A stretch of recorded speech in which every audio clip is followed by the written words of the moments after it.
সার্বিক নিরাপত্তা পরিস্থিতি বিশ্লেষণ করে বাংলাদেশ পরিষ্কার জানিয়ে দিয়েছে, ভারতের মাটিতে ক্রিকেট খেলা নিরাপদ নয়। বিশ্বকাপে নিজেদের খেলাধুলা শ্রীলঙ্কায় সরিয়ে নেওয়ার দাবিতে দৃঢ় অবস্থানে বাংলাদেশ। এ বিষয়ে আইসিসি এখনো চূড়ান্ত সিদ্ধান্ত নিতে পারেনি। পরিস্থিতি আরো জটিল হয়ে উঠেছে ভারতের কট্টর ভিসা নীতির কারণে, যা ধীরে ধীরে পুরো বিশ্বকাপ আয়োজনকেই প্রশ্নের মুখে ঠেলে দিচ্ছে।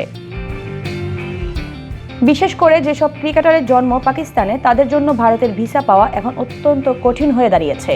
এমনকি সরাসরি ভিসা প্রত্যাখ্যানের ঘটনাও ঘটেছে। ভারতের এই কট্টর ভিসা নীতি চক্করে যুক্তরাষ্ট্রের 4 ক্রিকেটার আলী খান, শায়ান জাহাঙ্গীর, মোহাম্মদ মহসিন ও এহসান আদিল, দলের মূল পেস বোলার আলী খান ইনস্টাগ্রামে স্টোরি দিয়ে বলেছেন, আমি ভিসা পাইনি, তাই এখন চিকেন খাচ্ছি।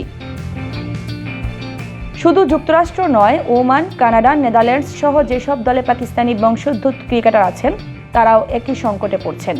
এমন পরিস্থিতিতে প্রতিটি বোর্ড বিপাকে। তবে বিষয়টি আইসিসির এককভাবে সমাধান করার নয়, কারণ এটা সম্পূর্ণ একটি দেশের অভ্যন্তরীণ নিয়ম ও নীতির ব্যাপার। এই নীতির কারণে অন্তত 20 জনের বেশি ক্রিকেটার ভিসা সমস্যায় আটকে আছেন। ওমানের দলে 5-6 জন পাকিস্তানি বংশোদ্ভূত খেলোয়াড় রয়েছেন, যারা টি-20 ফরম্যাটে তাদের মূল শক্তি। 20টি অংশগ্রহণকারী দেশের মধ্যে অন্তত 6টি দল একই সমস্যায়। ফলে বিষয়টি নিয়ে আইসিসিকে নতুন করে ভাবতে হচ্ছে।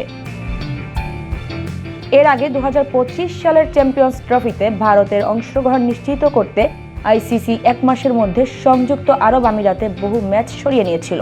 সেই হাইব্রিড পদ্ধতি আবারও আলোচনায় এসেছে। এমন পরিস্থিতিতে হয়তো সময়সূচিও পরিবর্তন করতে হতে পারে। যেই উইন্ডোতে বিশ্বকাপ হওয়ার কথা, তা আর রাখা নাও যেতে পারে, কারণ আয়োজক দেশের ভিসা নীতির কারণে প্রায় অর্ধেক দল বিপাকে। এ অবস্থায় আইসিসি যদি নিরবচ্ছিন্ন ও বিতর্কহীনভাবে বিশ্বকাপ আয়োজন করতে চায়, তাহলে কি পুরো টুর্নামেন্টটাই নিরপেক্ষ ভেন্যুতে সরিয়ে নেওয়া উচিত? এই প্রশ্নের উত্তরই এখন বিশ্ব ক্রিকেটের বড় আলোচ্য বিষয়।